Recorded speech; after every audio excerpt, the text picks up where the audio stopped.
Shalom peuple de Dieu, shalom bandeko kati na Yesu. Lelo tobandi culte na biso ya yambo na internet pambate biso nyonso toyebi ke banda coronavirus o ebandi, banda tempête o ya coronavirus ebandi, ba bisika nyonso oyo bandeko kati na Yesu tosanganaka basi bakangi kasi eloko ngana lingi koyebisa biso nyonso ata kutu bakangi bisika tosanganaka. Bible elobi, les portes du séjour des morts ne prévendront point contre l'église. Église ekotikalaka jamais kokangama. Zela na tanga na Bible lingala. Lingala elobi, liwa ekokoka kokwesa eklesia te. Ekokoka kokwesa eklesia ata moke te. Alléluia. Pour pambate église ezali nde biso. À partir du moment que toza na mingongo pona koloba, église na biso eza en vie. L'église reste en vie. Amen. Yango na tobandi culte na biso ya liboso na internet na tobandi yango lelo. Lelo tozali date ya le 22 mars 2020.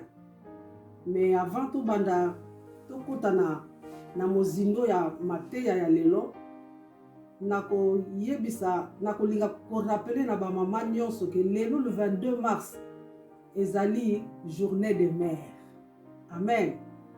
Ezali journée des mères. Mendeko na lingi na yebisa yo ke ozala mwasi aussi obota. Ozala mwasi na no oboti te. Ndeko na Nzambe asi apesa na mwasi nyonso makoki ya kokoma mama. Makoki ya kokoma mama un jour ezali kati na yo. Alléluia. Soki Nzambe alingaka te yo koma mama alingaka asala yo mobali.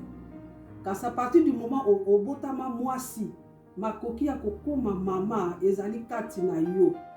Yango na Bible lobi na mokanda ya Psaume 113 verset 9. Bible lobi, il donne une maison à celle qui était stérile. Il en fait une mère joyeuse au milieu de ses enfants. Mwasi oyo azalaki ekomba, Nzambe akokumisaka ye mama ya esengo katikati ya bana na ye. Yango na ndeko nanga oboti nanu te yo mutu si obala koyoka motema pasi te. Ndeko nalingi na déclarer lokola ezali journée de mère. Oyebi ke Marie, avant Maria abota oyo abengami Yesu Masia, ange mutu ayaki. Bible lobi, ange Gabriel mutu ayaki koyebisa ye, Marie, tu as trouvé grâce devant Dieu et tu deviendras enceinte. Tu enfanteras un fils et tu lui donneras le nom de Jésus. Wana avant Marie azwazemi, avant Marie abota, esengelaki nanu grâce ya Nzambe ezala likolo na ye. Mwasi oyo babengi Anne na mokanda ya 1 Samuel, la femme d'Elkana, azali mwasi pe azaki kobotaka te. Azaki mwasi ya libala. Mais avant pe Anne pe azwa pe zemi aya kobota Samuel, Bible lobi, l'Éternel se souvint de Anne.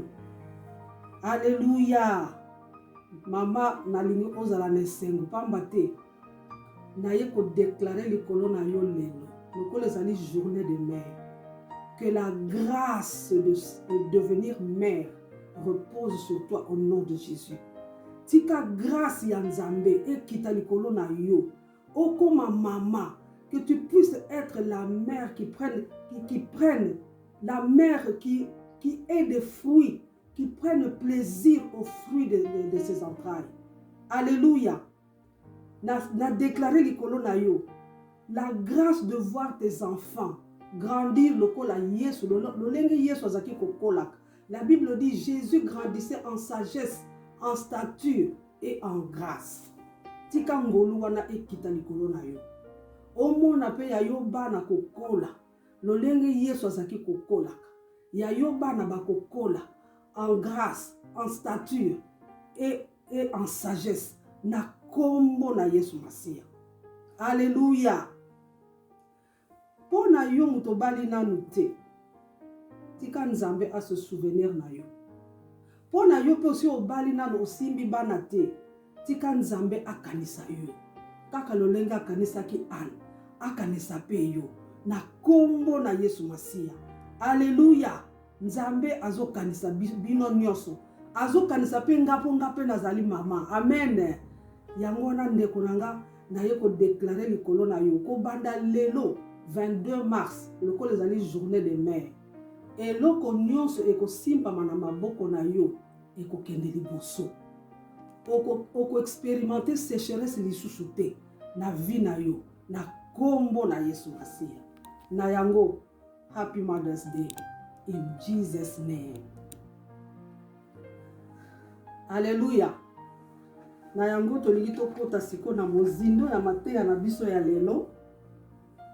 Biso nyonso toyebi ezali mokolo Nzambe apesi biso. Bible elobi c'est la journée que l'Éternel a faite.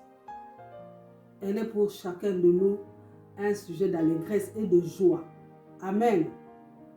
Alléluia. Loba amen. Loba amen avec moi. Loba amen na kombo na Yesu. Amen. Boyebi que Bible lobi soki bino boboyi kokumisa ngai mabanga bando kumisa nga. Diable akanisi ke lokola ya lancé coronavirus na mokili. Que Nzambe o akela lola na mabele babando kumisa ye lisusu te. Soki bato basili na mokili mabanga ekotele mandeko pona kokumisa Nzambe. Alléluia. Mais yango ekozala partage na biso te. Na lobi ekozala partage na biso te. Na yeka ko exhorter moko na biso. Lelo na sengi biso nyonso tozala na kimia. Kimia ezala partage na biso. Na kombo na Yesu. Kimia e fortifier kondima na biso. Kimia ya Yesu Masiya. Kimia et simba confiance na yo kati na Nzambe. Bible lobi c'est dans le calme et la confiance que sera votre force. Ezali na mokanda Esaïe 30 verset 15b. Dans le calme et la confiance que sera votre force. Alléluia. Na saison oyo tozo vivre mikolo yo, saison oyo ya coronavirus, ezali saison oyo ya tempête. Ezali tempête oyo esengi biso nyonso ndeko nanga totelema na kondima. Alléluia. Esengeli biso nyonso tozala na kondima kati na Yesu Masiya. Alléluia. Pamba te Bible lobi Yesu ye moko mutazo loba. Alobi je suis avec vous tous les jours jusqu'à la fin des temps. Je suis avec vous tous les jours. Nalobi combien de jours? Tous les jours. Nzambe alobi te je suis avec vous pour quelques jours. Yesu alobi te je suis avec vous pour peu de jours. Alobi te je suis avec vous pour quelques semaines ou pour quelques mois. Alobi bongote. Alobi je suis avec vous tous les jours. Yangona na lingi vraiment o déclarer yo moko o mi lobe na yo moko bien aimé loba na yo moko l'Éternel est avec moi tous les jours. Vraiment loba ngo lolenge Saint-Esprit pour permettre lui de s'exprimer. L'Éternel est avec moi tous les jours jusqu'à la fin des temps. L'Éternel est avec moi tous les jours jusqu'à la fin des temps. Déclare-le pour ton mari. Déclare-le pour ta femme. Déclare-le pour tes enfants. L'Éternel est avec mon mari tous les jours jusqu'à la fin des temps. L'Éternel est avec mon épouse tous les jours jusqu'à la fin des temps.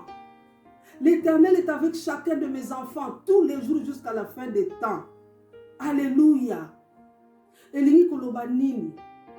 Elingi koloba, Jésus-Christ est présent avec toi. Peu importe esika yo zali en ce moment. Ata na ngonga oyo ozali na kati ya ndako na yo. Ata na ngonga oyo ozali peut-être na mutuka na yo sa kokumba. Ata na ngonga oyo ozolanda émission oyo ozolanda programme oyo oza na kati ya mosala. Zala na kondima ndeko nanga. Que l'Éternel il est là présent. Il est avec toi.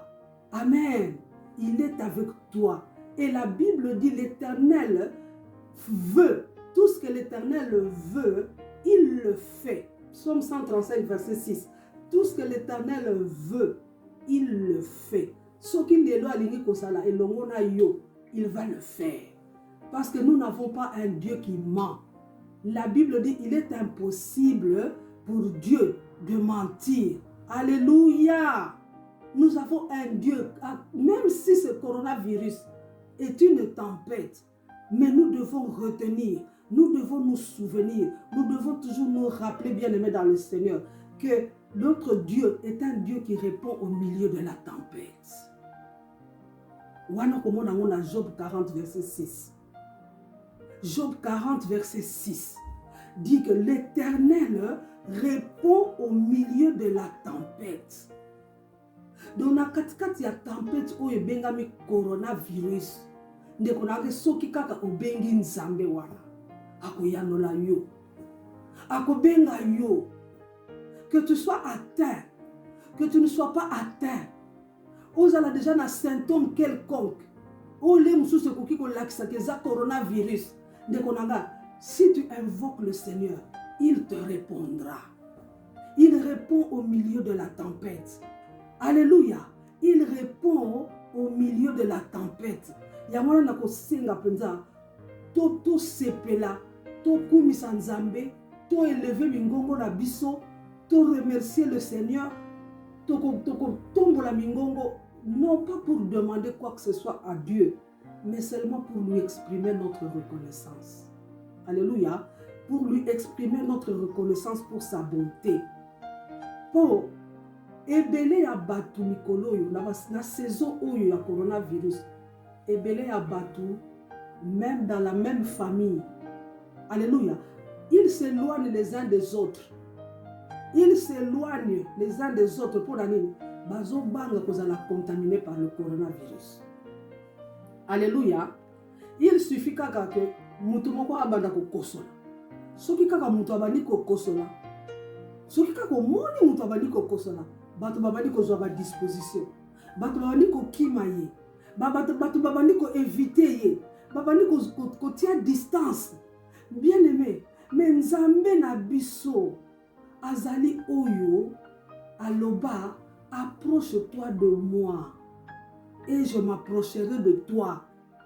Aloba ki te que soko za na coronavirus oyate. Non.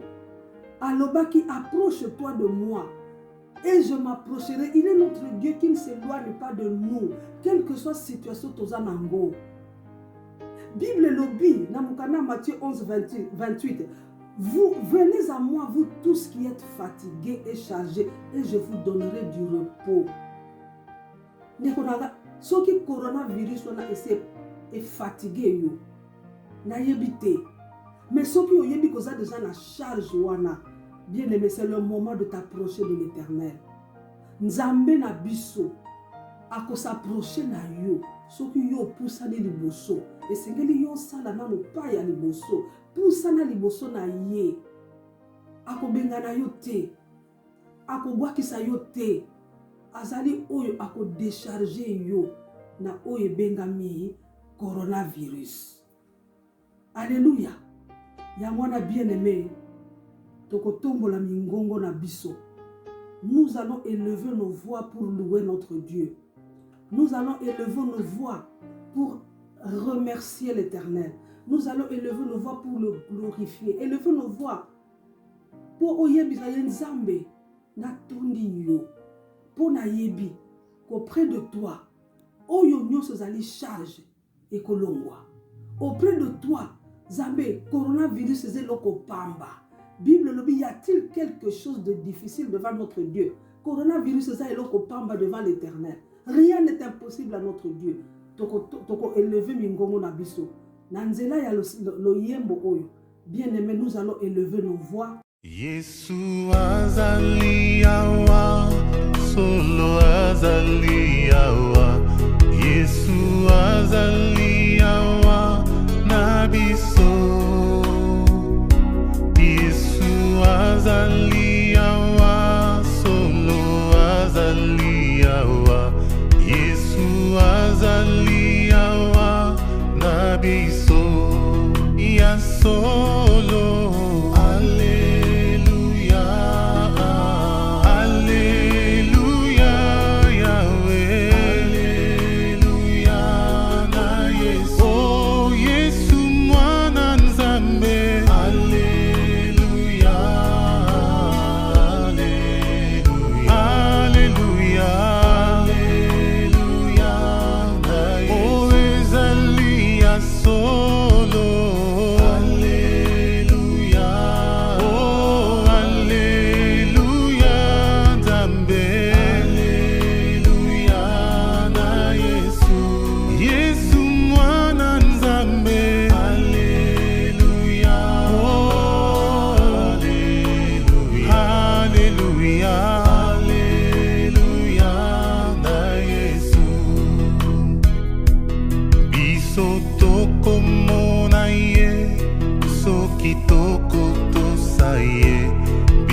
tokomona ye nalola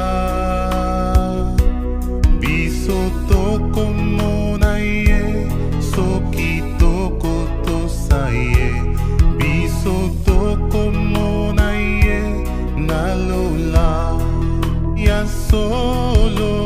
Alleluia, Alleluia, Yahweh, Alleluia na Yesu. Oh Yesu mwana Nzambe, Alleluia, Alleluia, Alleluia, Alleluia na Yesu. Oh ezali ya solo.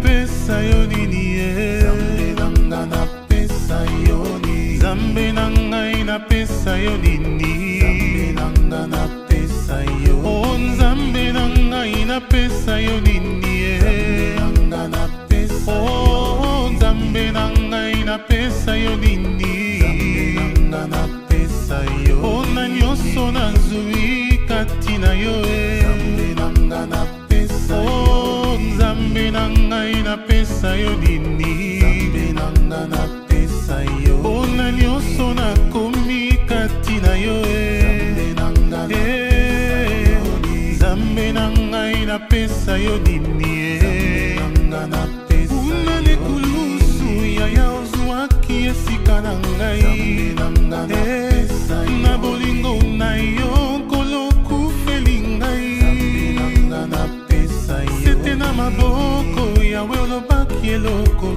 te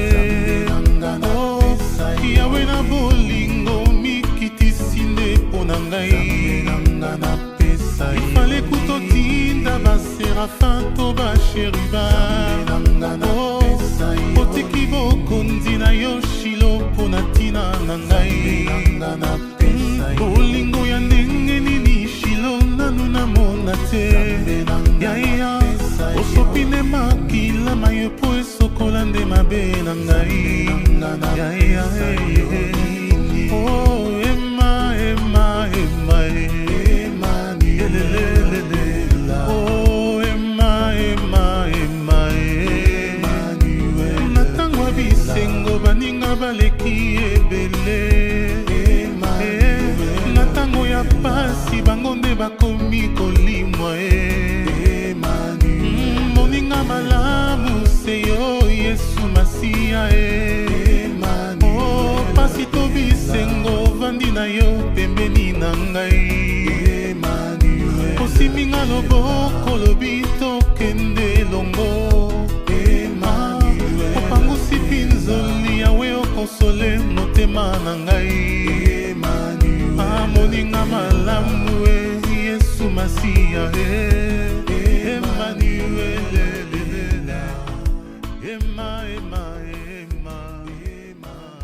Alléluia. Tu continues le message na biso ya lelo. Thème na biso ya lelo ezali fortifie-toi et fais de grands exploits. Fortifie-toi et fais de grands exploits. Amen. Alléluia. Bien-aimé, kaka ndenge tobandaki le bandeli, toye ko continuer message na biso na mokanda ya Ecclésiaste chapitre 3 verset 1. Ecclésiaste chapitre 3 verset 1. La Bible dit: il y a un temps pour tout, un temps pour toutes choses sous les cieux. Un temps pour tout. J'ai un autre la version Lingala, je ne sais pas qu'est-ce que Lingala dit. Ecclésiaste chapitre 3, verset 1. Bible Lingala elobi: awa na mokili eloko nyonso ezalaka na ntango na yango. Likambo na likambo ezalaka na ntango na yango. Amen. Eloko nyonso ezalaka na ntango na yango. Peuple de Dieu, il y a une saison pour toutes choses. Eloko nyonso eza na saison na yango. Eloko ezali permanent, ezali te. Ba saison nyonso eyaka, saison esilaka. Soki printemps eye, printemps ekosila. Hiver soki eye, hiver pe ekosila. Saison ya permanent ezali te. Eloko ya permanent na mokili ezali te. Alléluia. Le seul qui est permanent, c'est notre Dieu. Lui seul est éternel. Notre grand Dieu est un Dieu éternel. Il est éternel, lui et ses promesses. Alléluia. Au Bible et l'Obi, le ciel et la terre passeront. Mais les paroles de Dieu ne passeront pas. Le maloba nzambe ezali éternel. Maloba nzambe ezali temporalité. Maloba nzambe ezali permanent. Yamwana na yeko exhorter mutu moko oazo landanga sikoyo. Coronavirus eza permanent. Ndeko coronavirus ekoleka. Eye ekoleka eza nango kaka saison. Alléluia. Kaka ndenge eyaki ekozonga ekokende na kombo na Yesu Masia. Alléluia. Alléluia. Amen. C'est une saison. Amen. Ezali saison eye, ezali saison ekokende. Soki totali na mukanda ya Matthieu chapitre 8, verset 23 ti na 27. Ezali lisolo ya ba disciple bazaki na bwatu na katikati ebale mbonge bandi. Les disciples se sont retrouvés au milieu de la tempête. Ba disciples bazalaki na kobanga. Bazalaki kobanga ni baki kobanga liwa. Amen. Lelo lisusu na mikolo yo. Coronavirus ekotisi kobanga na bato. Ekotisi kobanga na bapaye. Ekotisi pe kobanga na bandimi. Bato nyonso bakomi na inquiétude. Bato bakomi na anxiété. Okomona bato kotonda na ba magasin, kotonda na ba shop, kosala ba provision na bango. Pourquoi? Bako banga lingwa. Bazo banga kokufa. Menaye koyebisa yo ndeko. Mokolo wana ba disciple bazalaka na katikati ya mai. Na katikati ya ebale. Au milieu de la tempête. Les disciples batikalaka kokufa te. Yokanga malamu. Les disciples bakufaka te. Les disciples avaient survécu. Oyebi ponani. Yesu azaki elongo na bango. Tempête wana ezali différente na oyo toza ko vivre mikolo. Poko banga bango bazalaki nango, yango pe biso toza nango mikolo. Mais ndeko na ye koyebisa yo soki Yesu aza elongo na yo. Lokola ba disciples wana bakufaka te na katikati ya tempête wana. Yo po kokufa te. Na lobi okokufa te. Loba amen. Loba amen ya makasi. Amen. Loba amen oku. Na lingi oditala soki ondimi yango. Na lingi yo moko o déclarer que parce que j'ai le fils là, ils avaient le fils.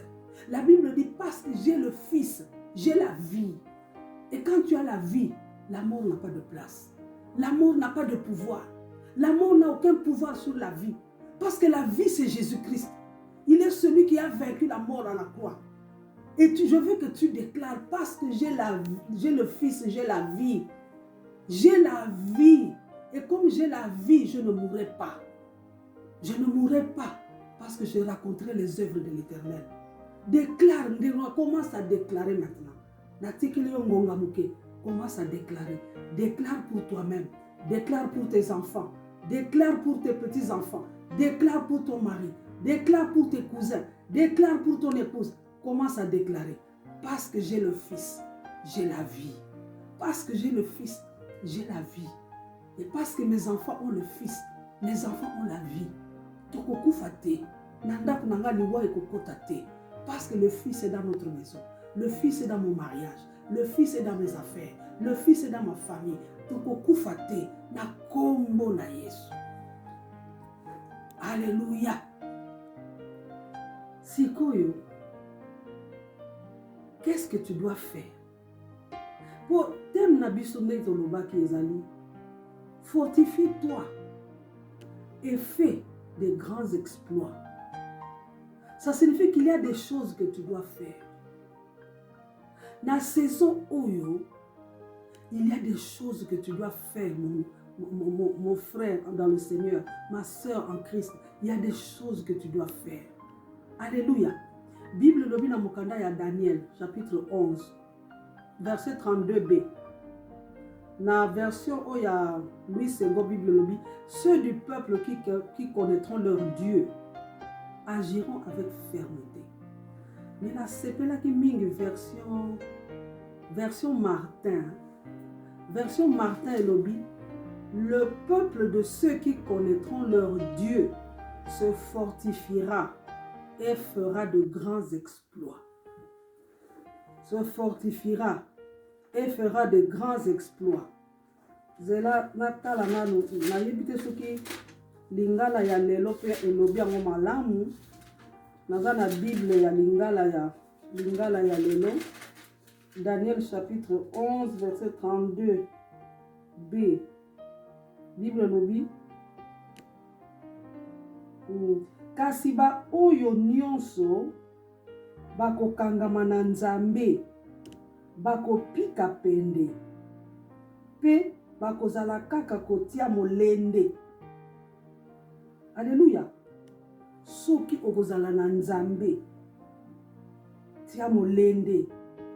Alléluia, tia molende ndeko nanga okosala ba grands exploits. Ba exploits mo kosala mondeni. Eloko liboso esengeli tosenga mawa ya Nzambe. Plaidons la miséricorde de Dieu. Mokanda 2 Chroniques 7 verset 14 elobi, si mon peuple sur qui est invoqué mon nom s'humilie, prie et cherche ma face, et s'il se détourne de ses mauvaises voies, je l'exaucerai des cieux, je lui pardonnerai son péché et je guérirai son pays. Je guérirai son pays. Peuple de Dieu, naïbité aux ana mboka ni, aux ana UK. Message ezo uta UK. Le UK sera guéri. Ce que zoyo kanga partir des États-Unis, les États-Unis seront guéris. Ce que zoyo kanga partir de la France, de la Belgique, même de l'Afrique. Et si kanyo suyo zali, ce pays sera guéri. Mais la première chose, mon Dieu, mon frère et ma soeur, plaide la miséricorde de Dieu. Senga mawa ya Nzambe. Senga mawa ya Nzambe. Nani akosenga mawa ya Nzambe?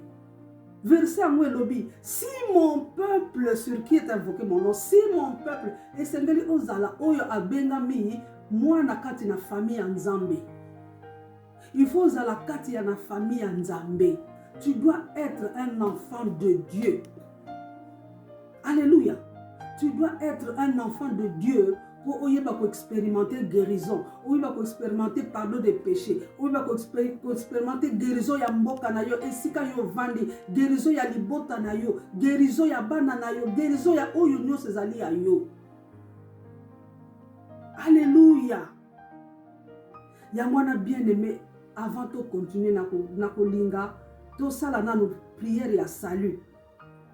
Okoma okota na kata famille ya Nzambe. Toko sala prière ya salut.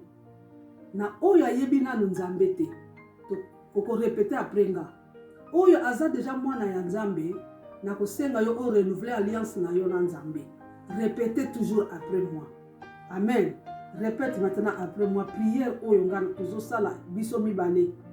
Lobam après moi. Père céleste, kanga miso na yo. Kanga miso na yo. Tombola maboko na yo likolo. Kanga miso siko. Et répète après moi. Père céleste, je viens à toi au nom de Jésus-Christ.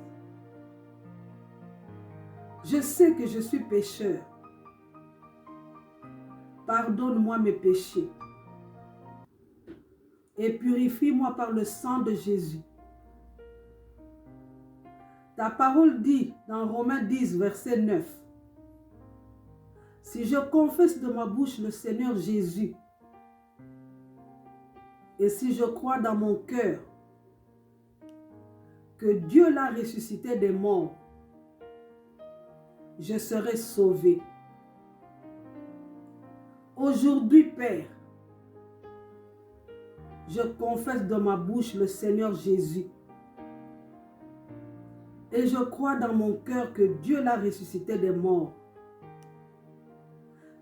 Seigneur Jésus, je te reçois dans mon cœur maintenant. Je te reçois comme mon Seigneur et mon Sauveur personnel. Ôte mon nom du livre de la mort. Inscris mon nom dans le livre de vie. Je suis maintenant sauvé et né de nouveau par la puissance du Saint-Esprit. Merci Père, au nom de Jésus. Félicitations, vraiment, yom to côté na kata famille en Zambie. Tika Saint-Esprit azala conducteur na yo. Soki na no oyebi église te esengeli yo kende. Saint-Esprit atalisa yo esikani no sengeli ko banda ko kende. Soki makambo nyonso o esili ba fungoli ba bisika nyonso ko sangana, que le Saint-Esprit te conduise dans un lieu de rassemblement où il y a la puissance du Saint-Esprit et où on confesse Jésus-Christ comme Seigneur, on confesse Jésus-Christ comme Dieu. Amen. Sikoyo toko plaider mawa ya Nzambe. Toko senga mawa ya Nzambe likolo ya mabota na biso. Toko senga mawa ya Nzambe likolo ya ville na biso. Ville nyonso esika yo ozwami. Ozala na Londres, ozala na Paris, ozala na Birmingham, ozala na Warsaw, ville nyonso esika nyonso ozali. Tokosenga mawa ya Nzambe likolo ya bamboka nyonso ya mokili, sur les nations de la terre. Comme la Bible lobby, je cherche parmi eux un homme qui élève un mur, qui se tienne à la brèche devant moi en faveur du pays, afin que je ne le détruise pas, mais je n'en trouve point. Wana Ézéchiel chapitre 22, verset 30. Alléluia. Lelo lokolo yambi Yesu lokolo mokonzi na yo pe mobikisi na yo. Ndeko nanga lokolo koti na famille ya Nzambe. L'Éternel t'a trouvé. Il cherche un homme. Il ne veut pas dire un homme masculin, c'est-à-dire un être humain, genre masculin, genre féminin. Azala mobile, azala mwasi, Nzambe azoluka mutu. Mutu oyo akotelema. Akotelema po azala lokola barrière, azala lokola bouclier pour na kobatela mboka. Alléluia. Lelo Nzambe nde a trouvé yo. Yo mto kote na famille na ye. A trouvé yo. Yamona vraiment na lolo za esengo. Yo mto yambi Yesu. L'Éternel t'a trouvé. Alléluia. Il t'a trouvé pour te tenir à la brèche en faveur de ta maison, en faveur de ton foyer, en faveur de tes enfants, de ta famille, en faveur de tout, du pays dans lequel tu te trouves, de la ville dans laquelle tu te trouves, en faveur de toutes les nations de la terre, afin que destruction, oh yo coronavirus, destruction, coronavirus azo mema na mokili, destruction wana esila. Tozana besoin na yo. Nzambe azana besoin na yo. Azape na besoin na nga. Alléluia. Azana besoin na biso to telema po. Masumu nde, masumu ya bato eleki. Bato baza koyeba susu Nzambe te. Bato baza koyeba lisusu kombo ya Yesu te. Kombo ya Yesu bakomi ko déclarer à moi n'importe comment. Alors que la Bible dit ne prononcez pas le nom de Dieu en vain. Ils ont abandonné Dieu Il y en a même qui disent que Seigneur, Dieu, nous n'avons pas besoin de toi. Les gens ne se tournent plus vers Dieu. Vous préférez bataille la technologie, bataille la science. Gloire nyonso ya nzambe ba ko pesa technologie, bazo pesa science ya mokili. Gloire ya nzambe bazo pesa na ba idole. Bazo pesa na ba image. Ba idole ozata na pématé. Des images qui n'ont pas de vie. Alléluia. Les gouvernements commencent à prendre la gloire de Dieu. Les chefs d'État prennent la gloire de Dieu. Basako écraser ma peuple. Basako écraser ma orphelin. Basako écraser ma ko escroquer batu. Po bango batikala na pouvoir. Toko senga mawa ya nzambe. Pona bamboka. Nalingi o déclarer mo. Kanga misu na yo ndeko na. Tombola maboko na yo likolo. Ceux qui vous allez conduits par le Saint-Esprit à Fukama. Fukama. Les allez signes à humilité. Humilie-toi. Yebisa Nzambe. Père céleste. Et l'oko liboso. Ouvre-toi d'abord par le sang de Jésus Yomoko. Pambate. Kotelema contre l'ennemi. Il y a toujours des répercussions. Mais ceux qui ont aussi latissami déjà na makila na Yesu. Ataba yiko bumbisa yo bako longa te. Donc prière à liboso zabo. Père céleste, je me place d'abord sous la couverture et la protection divine par le sang de Jésus. Nami zipi na se ya bulangeti. Nami zipi na se ya protection. Ya makila na Yesu na kombo na Yesu masi. Peine a déclaré que toute arme forgée contre moi sera sans effet au nom de Jésus. Oyo nyonso bakotindelanga ekozala defete na kombo na Yesu. Wana de prière à liboso. Commence à prier. Prie au nom de Jésus. Prie au nom de Jésus. Kolo ya kala ya baka sentere ya laba. Rikolo ya la baka skendere le boshinteri ya laba. Père, je viens placer ma vie sous la protection du sang de Jésus-Christ. Je me place sous la protection divine par le sang de Jésus. Je me place sous la couverture divine par le sang de Jésus. Je place ma vie, je place ma maison. Je place mes enfants, je place tout ce qui est à moi sous la protection divine par le sang de Jésus. Et je déclare à cause du sang de Jésus, toute arme forgée contre moi sera sans effet. À cause du sang de Jésus, qu'il tombe 1000 à mon côté, qu'il tombe 10 000 aux côtés de mes enfants, qu'il tombe 1000 à mon côté ou 10 000 à ma droite. Mon côté Katenabiso kozala à terre. Mon côté kozala à terre. Et cela au nom puissant de Jésus. Ndeko, prie au nom de Jésus. Prie au nom de Jésus. Prie au nom de Jésus. Déclare que la couverture divine soit ton partage. Latisama na couverture ya makila na Yesu. Na kombo na Yesu Masia. Le sang de Jésus assure notre sécurité. Le sang de Jésus assure notre assurance divine complète. Na kombo na Yesu Masia. Amen. Deuxième point de prière. Si koyo okotelema la brèche, yonde okomi lokola barrière. Coronavirus ekokota te. Coronavirus ekokota na ndako na yote. Coronavirus ekofrappe yote, ekofrappe libota na yote. Déclare ceci. Maintenant, je me tiens en brèche.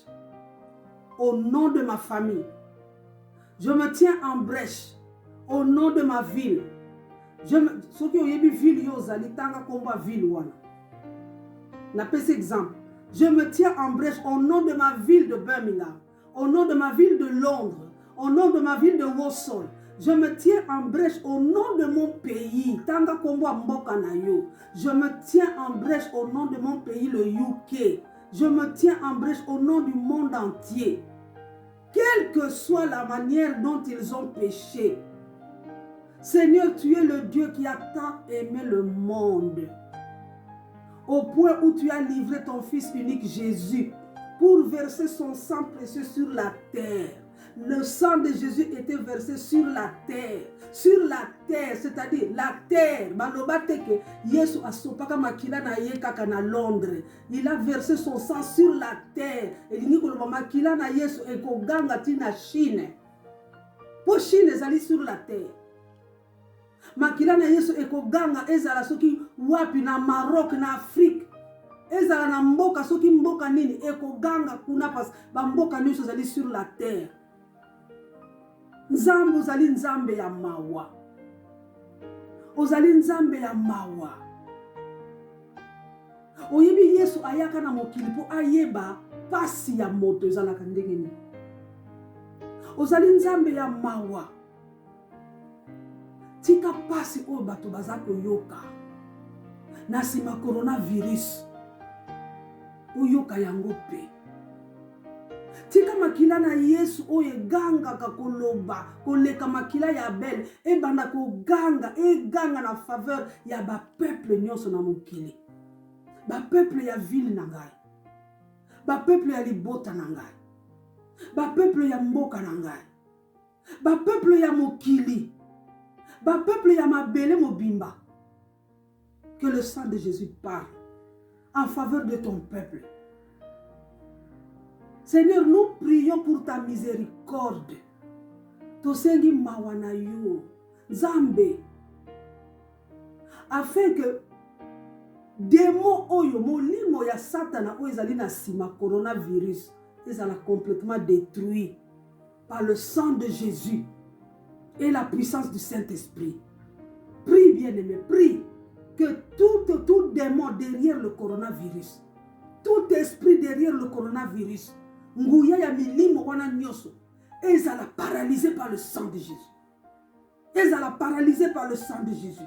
Je paralyse la puissance de tout esprit, de tout démon derrière le coronavirus, qu'il soit paralysé par la puissance du sang de Jésus et par le feu du Saint-Esprit.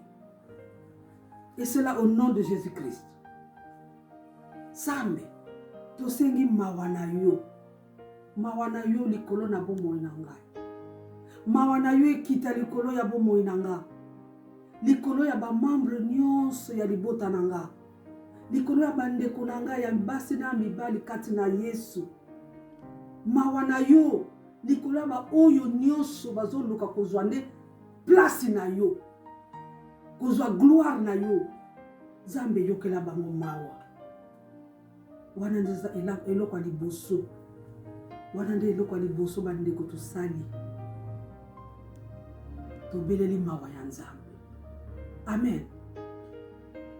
Eloko ya mibale ndeko nanga na saison oyo kosala ba exploit.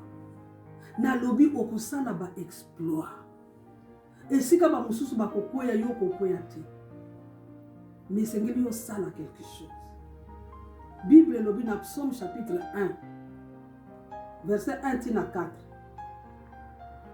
Heureux l'homme qui ne marche pas selon le conseil des méchants, qui ne s'arrête pas sur la voie des pécheurs et qui ne s'assied pas en compagnie des moqueurs, mais qui trouve son plaisir dans la loi de l'Éternel et qui la médite jour et nuit. Il est comme un arbre planté près d'un courant d'eau qui donne son fruit en sa saison et dont le feuillage ne se flétrit point. Tout ce qu'il fait lui réussit. Il n'en est pas ainsi des méchants. Ils sont comme la paille que le vent dissipe. Alléluia. Peuple de Dieu, l'homme n'a pas de contrôle sur le coronavirus dans le monde en ce moment. Virus c'est ça qu'on frappe. Naba riche, naba pauvre, naba kondiamboka, ba autorité politique, naba star ya foot, ba joueur à foot, ba célébrité. Virus c'est ça qu'on kota bisika news. Kasi texte auto wuti kotanga na Psaume chapitre 1 oyo. Moto azali comparé na nzete. nzete oyo ezobota mbuma. Bible lobi nzete wana ekobotaka mbuma pe makasa nango ekokawukaka te. Mais po makasa nango ekawuka te, esengeli nzete wana ezala planté près d'un courant d'eau. Vous savez ce que c'est un courant d'eau? Ezali mai ya liziba te. Ezali mai o elalaka te. Ce ne sont pas les eaux dormantes. Ce sont les eaux courantes. Ezali mai o eza koleka. Soki ndeko nanga, yo moto bazali ko comparer lokola nzete. Planté. Nzete soki ezali planté. Nzete koningalaka te. Ekotikalaka wana. Ekotikalaka wana. Ezali planté. Courant d'eau. Auprès d'un courant d'eau, près d'une parole qui est continuelle. Une parole continuelle. La parole de Dieu doit être continuelle. Bien aimé, il faut la planter dans la parole de Dieu. Sois planté dans la parole de Dieu. Alléluia. Quand tu es planté dans la parole de Dieu, ndekonanga okomona sécheresse ekozala te na vie na yo. Sécheresse ekozala partage na yo te. Quand tu es planté dans la parole de Dieu, qui est courante, qui est continuelle, oyo evanda libela te, oyo ezali continuelle, okomona Saint-Esprit kobanda kotalisa yo, oyo ebombani na se ya coronavirus, oyo ebombani na sima ya démon oyo ya coronavirus, abanda kotalisa yo eloko nini esengeli yo sala. Molimo mosantu kotalisa yo ce que tu dois faire. Comment est-ce que tu dois le faire? Quand est-ce que tu dois le faire? Et où est-ce que tu dois le faire? Alléluia. Alléluia. Yamona tango Satan ayeko kotungisa bombo ya Job. Vous savez que Job, il a vécu le corona. Job a vécu aussi cette tempête. Nzambe alobaki. Job chapitre 1 verset 12. Voici tout ce qui lui appartient, je te le livre. Seulement ne porte pas la main sur lui. Nzambe ayebaki que Job était un homme intègre. Nzambe ayebaki que Job atakutu corona ngo eye ndenge nini. Akotikalaka jamais kobwakisa Nzambe na ye. Akotikalaka jamais qu'on se compromettre, qu'on compromettre kondima na ye. Atakutu likambo ngo ezali ndenge nini. Suka Job alongaka. Job kande na lobaki. Job était frappé na dimension mususu ya coronavirus. Mais soukana yango. Bible lobi que l'Éternel lui avait rendu tout ce qu'il possédait, il lui avait rendu au double. Nyonso ezongaka. Ndeko nanga saison oyo ya coronavirus kondima na yo nde kozala testé. Ta foi va être testée. Eza ngonga kobwakisa susu Nzambe te. Ezali ngonga ya konéglige Nzambe wana te. Yo muto omesana konéglige ye. O eza ngonga konéglige Nzambe te. C'est le moment de te développer spirituellement. En ayant une foi vivante. Kondimana yo fezala en vie. Oyebi ko une foi vivante, c'est une foi qui est accompagnée d'œuvres. Ezali kondima oyo, ezali accompagné na misala. Alléluia. Yango na Bible lobi, soki ya solo ondimi esengeli koloba. J'ai cru, voilà pourquoi je parle. Si tu crois, tu dois parler. Tu dois parler à ce coronavirus là. Lolenge Yesu Masiya na kati ya tempête wana na ba disciples. La Bible dit que Jésus-Christ s'était levé. Jésus-Christ avait parlé au vent. Jésus avait menacé la tempête. Et la Bible dit le vent se calma, la tempête s'était tue. Toute chose a des oreilles pour entendre. Coronavirus pe ezana matoi pona koyoka. Il faut qu'on menace yango. On menace soki kaka omoni. Moi fièvre bandi, moni ba symptôme ba pesa ya coronavirus. High température élevée, température fièvre. Kosu. Difficulté à kopema, difficulté respiratoire. Soki kaka bandi komona eloko wana, moko na biloko wana nyonso. To ba fatigue wana, ba courbature, moi nzoto mingai. Kande to yoka ka soki malaria ezali. Soki kaka bandi ko yoka biloko wana, ndeko nanga banda ko telemela yango. Po Yesu Masi amenasaki tempête te avant la tempête. Amenasaki yango tangu yango emoni samaki. Soki kaka moni biloko yango moko na biloko yango ebandi. Menace kende ko lobela yango. Commande à ce coronavirus. Commande à ce coronavirus de se taire. Commande à ce coronavirus de quitter ta maison, de quitter ton corps. Alléluia. Il a de ce corona-là, il a des oreilles pour entendre. Amen. Lelo, na minuit à lelo, tokosala mystère ya mungwa. Nous allons faire le mystère du sel. Et ça, dans Mukanda, il y a 2 rois, vous allez méditer à la maison. Voilà, Mukanda, 2 rois, chapitre 2, verset 21. Bible lobby, Élisée était allé à la source des eaux. Abouakaki Mungwa a déclaré, Alobi, ainsi parle l'Éternel, j'assainis ces eaux. Alobi, il ne proviendra plus ni mort, ni stérilité. C'est là la tanga. Na lingala 2 rois. Bakondi 2 rois chapitre 2 verset 21. Élisée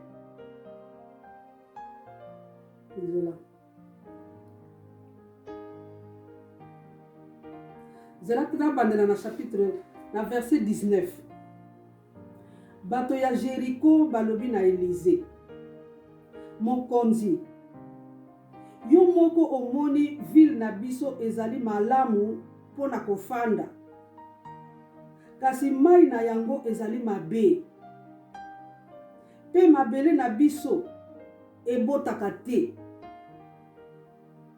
Élisée verset 20. Élisée alobi. Bomemela ngai ndambo ya mungwa na sani moko ya sika. Bongo bamemeli ye yango. Verset 21. Élisée akeiti na esika mai ebimaka na mabele. Abwaki mungwa na esika yango pe alobi. Yawe alobi boye. Mai oyo na komisi yango kitoko. Ekoyela bato lisusu liwa te. Pe mabele ekobota malamu. Amen. Amen. Mai ekoyela lisusu bato liwa te. Pe mabele ekobota malamu. Minuit ya lelo nga na sena tiaki mungwa nanga na mwa fisani oyo. Celle de table. Zwa mungwa na yo na kopambola yango. Alléluia. Père, je bénis ce sel dans le nom de Jésus. Je sanctifie ce sel. Je le purifie par la puissance du Saint-Esprit. Au nom de Jésus-Christ. Je déclare que ce sel va permettre à assainir nos maisons. Le sel va permettre à assainir notre ville. Le sel va permettre à assainir les nations de la terre. Dans le nom de Jésus-Christ. Mungwa oyo bisika yango ekokweya na mabele. Ekotambola na mokili mobimba. Corona ekozala na nguya te. Donc na minuit ndeko nanga zwa mungwa wana. Zwa sel de table. Zwa mukanda ya Psaume 104 verset 3b. Bible lobby, il s'avance sur les ailes du vent. Il s'avance sur les ailes du vent. Zwa mungwa wana. Minuit ya lelo. Boaka na likolo. Boaka na mopepe. A partir de la fenêtre ndako na yo, soki okolinga kobima kaka yo, soki ozana kati ya ndako fungola, boaka na mopepe. Pe banda ko déclarer ndenge mungwa oyo ebwakami na mopepe. Tika mungwa oyo etambola na bamboka mobimba likolo ya mapapu ya mopepe. Yango nde Psaume 104 elobi. Psaume 104, 3b. Il s'avance sur les ailes du vent. Mopepe za na mapapu. Mungwa oyo kobwaka na mopepe. Etambola na mapapu ya mopepe. Na bamboka nyonso ya mokili. Ekende ko assainir bamboka ngo. Ko rendre ngo saint. C'est-à-dire, ko longola oyo nyonso ebengami corona. Ko sukola bamboka nyonso. Ko komisa yango peto.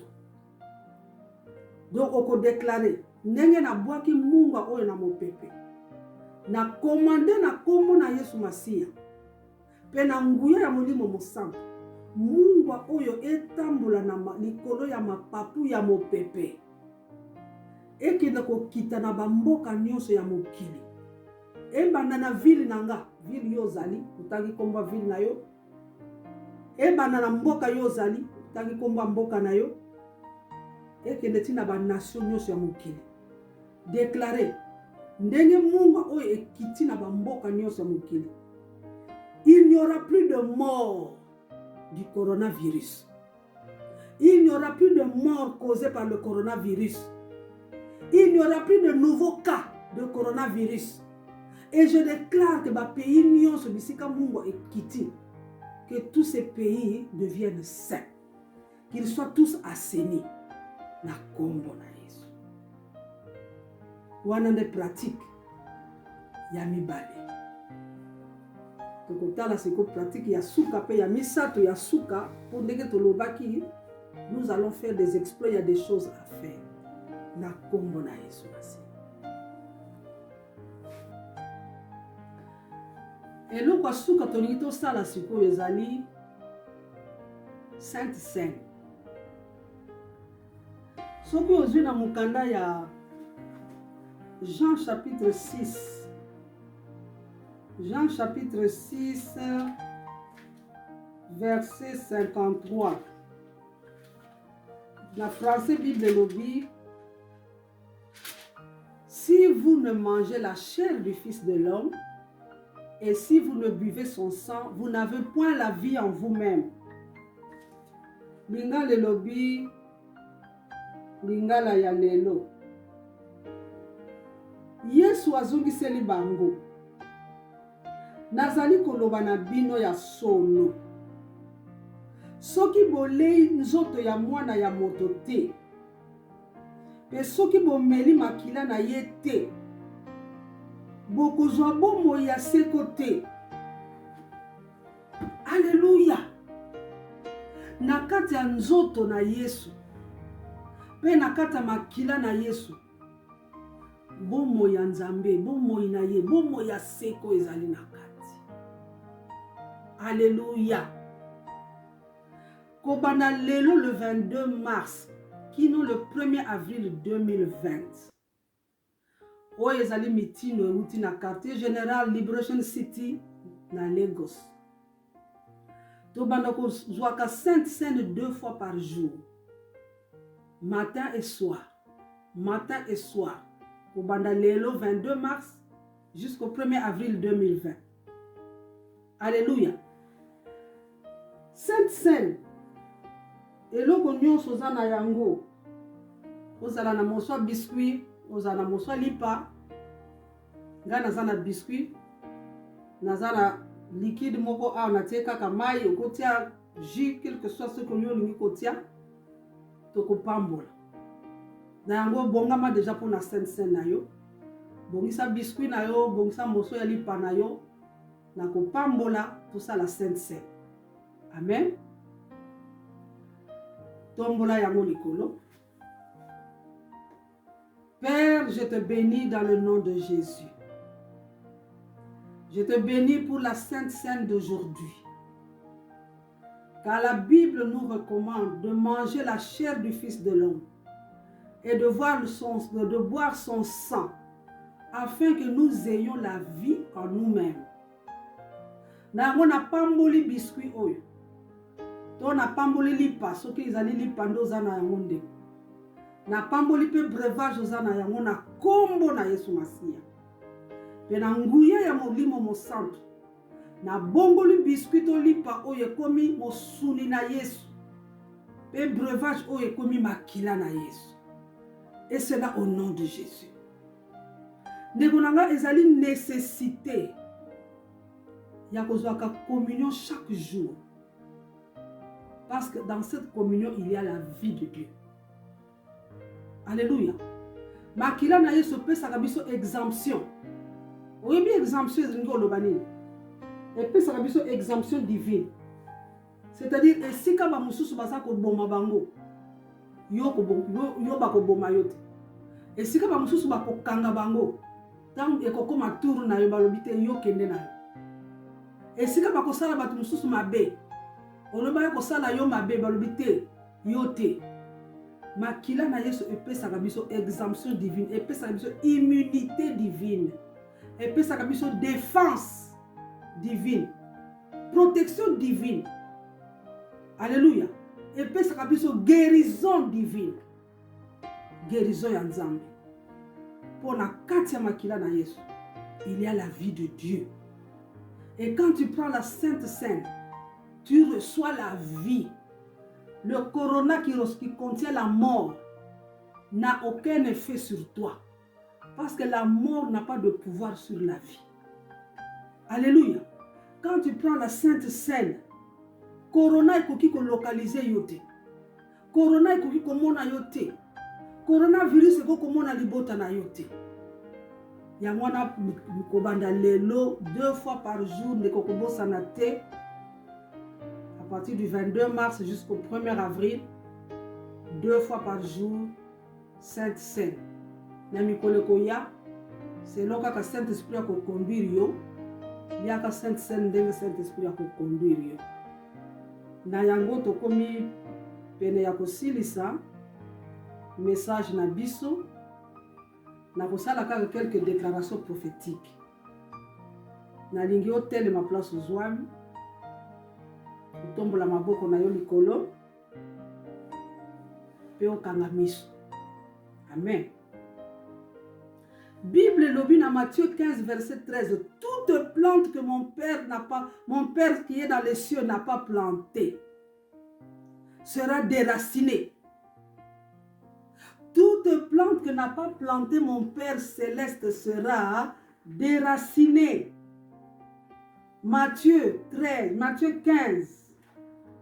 Lingala, Matthieu 15, verset 13. Matthieu 15, verset 13. Bible lobi la Lingala. Yesu azongisi. Nzete nyonso oyo tata na ngai ya likolo akoni te. Bakopikola yango.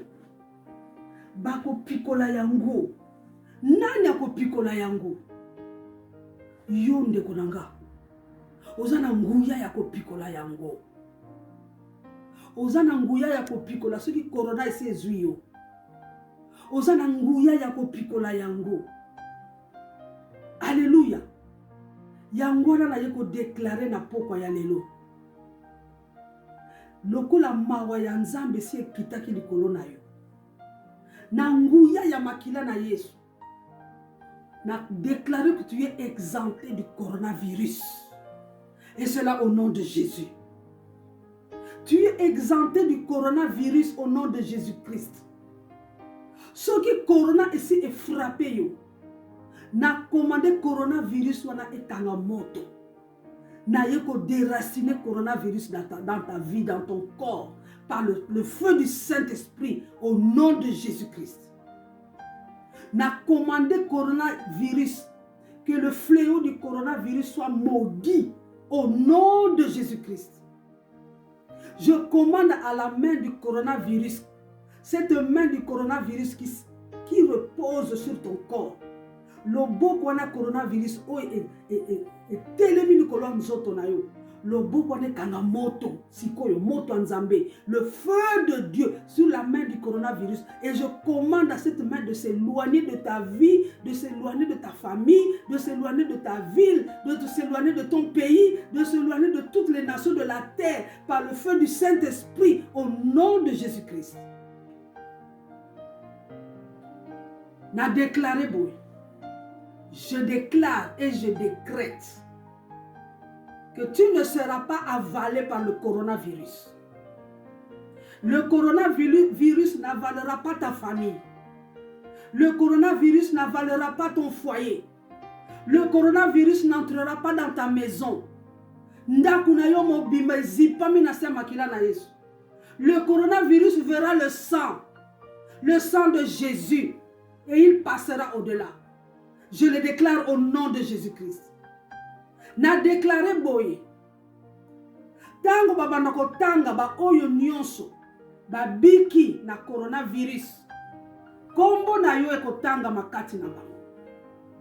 Quand on comptera le nombre de personnes qui ont survécu au coronavirus, ton nom sera cité. Le nom de tes enfants sera cité. À cause du sang de Jésus qui parle en votre faveur, le jour comme la nuit, au nom de Jésus. Mon côté katina libota na yo bakozanga. Personne ne manquera. Vous serez tous vivants. Au nom de Jésus-Christ. Et vous verrez la main du Seigneur dans votre vie. Dans le nom puissant de Jésus. Amen. Tous en a communiqué. Communiqué zali boye. Ndeko. Il y a le côté spirituel. Nous prions, nous déclarons, nous commandons, nous prenons autorité. Mais il y a aussi le côté physique. Alléluia. Parce que nous sommes sur la terre. Et sur la terre, nous sommes chair. Nous sommes faits de chair. Tosali physique. Vraiment, je recommande à Bisso Nyonso. Nous devons continuer. Il y a des mesures de protection, des mesures de précaution pour l'hygiène. Lavez-vous les mains le plus régulièrement possible. Le plus régulièrement possible. Alléluia. Désinfecter ma poignée à ma porte. Lieu de rassemblement public, évitez Mikolo. Les lieux de rassemblement public. Et si possible, même aller rendre visite aux gens. Mikolo, réduisez les visites. Réduisez les visites chez des gens. Réduisez aussi les visites des gens chez vous. Ce sont juste des mesures de précaution. Parce qu'il y a le côté prière, mais il y a aussi le côté, il faut être réaliste aussi. Amen. Vraiment que le Seigneur vous bénisse. Que l'Éternel vous garde. Qu'il tourne son regard vers vous. Que la main de l'Éternel repose sur vous le jour comme la nuit. Dans le nom de Jésus. Et que le bonheur et la grâce vous accompagnent tous les jours de votre vie. Et que vous habitez dans la maison de l'Éternel jusqu'à l'éternité. Shalom.